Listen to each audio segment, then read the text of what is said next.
Hey guys, Neoma saying off today's video. This is a transfer video. So I want to talk about the Lacazette rumours of his transfer away from Arsenal, Thomas Partey potentially being involved with that, and finally, there's a club interested in Mesut Ozil. Yes, yes. So stay tuned on my thoughts and my views, and if you haven't done so, please hit the subscribe button below. Continue to comment, like, and subscribe. Now, let's get started.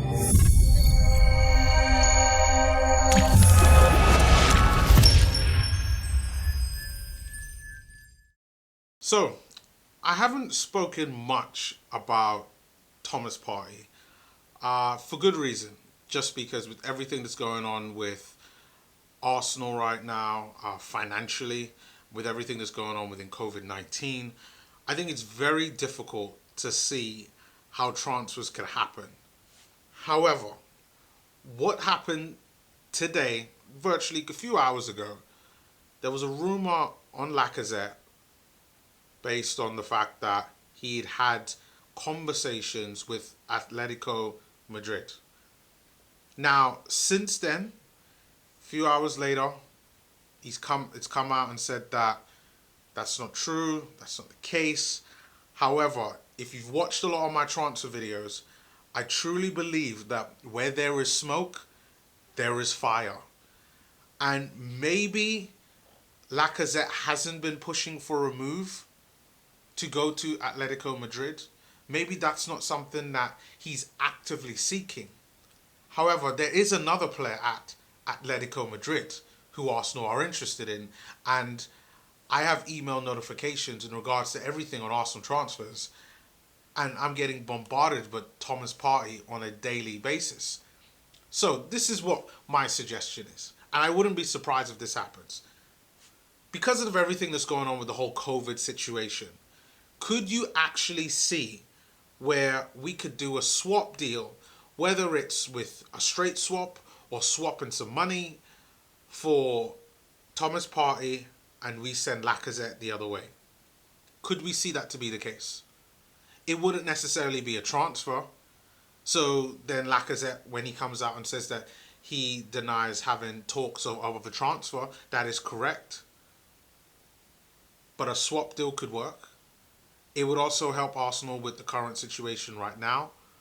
It would mean that we would get a player that we want and that we actually need for our midfield, because we do need a defensive midfielder in the mold of a Thomas Partey, so it would help. And the biggest caveat with Thomas Partey that I never really talked about, because it's his price tag, in that he's got a release clause of 45 million.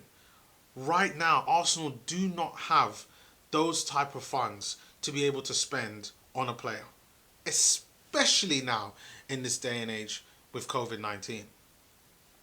So we got to find new and creative ways in order for Arsenal to reshape the squad and rejig it to how it might suit them.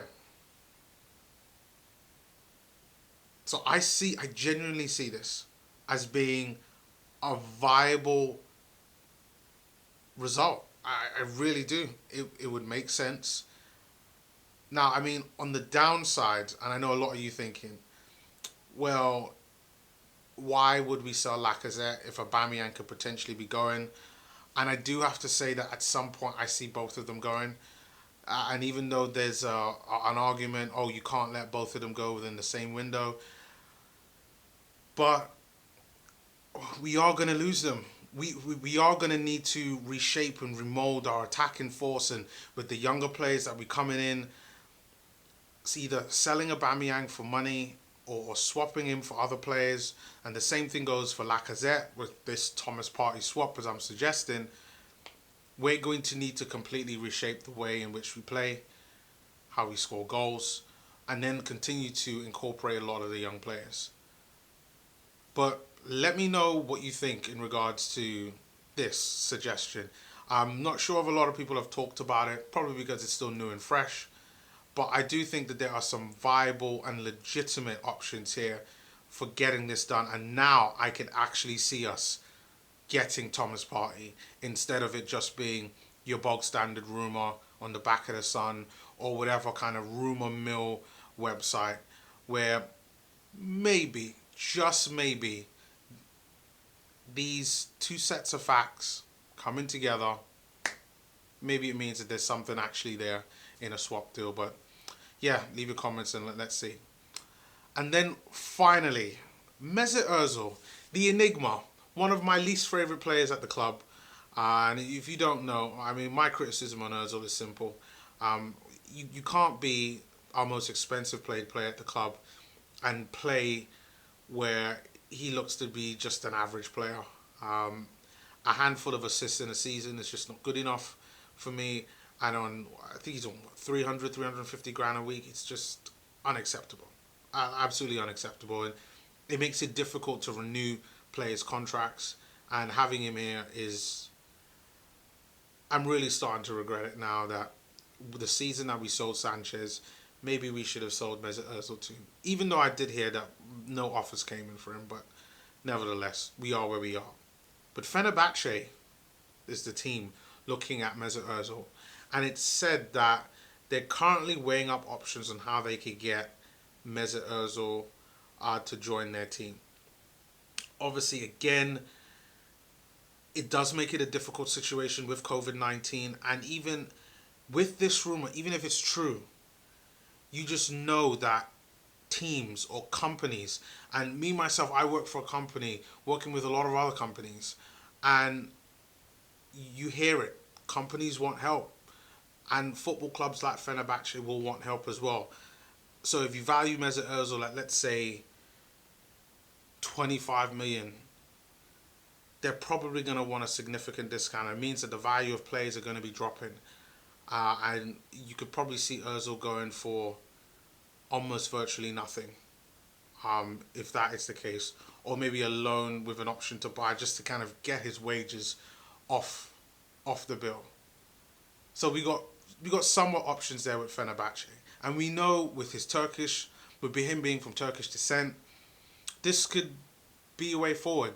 This isn't the first Turkish club to be showing interest in Mesut Ozil.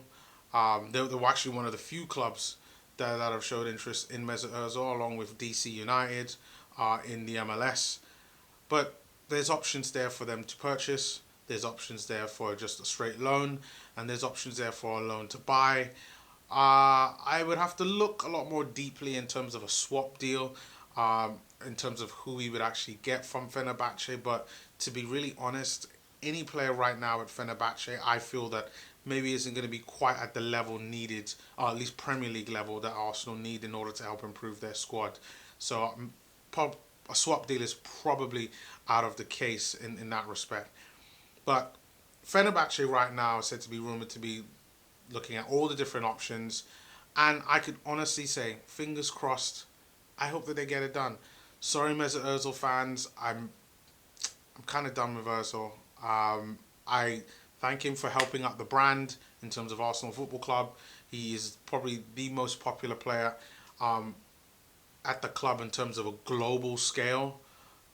Being well known, World Cup winner, played for Real Madrid. Like, everybody knows who Mesut Ozil is. When you have that, I think he's done absolutely well. But football-wise, he's diminished over the past couple of years. But again, leave your comments, guys, below on what you think of everything I've said on Mesut Ozil. Do you agree? Leave a comment. If you disagree, leave a comment below.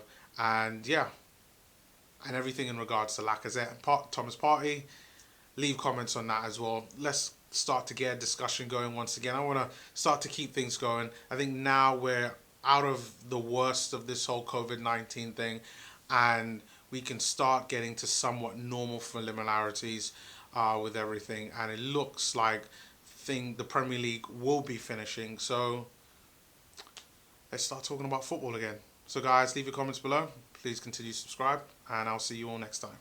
Peace.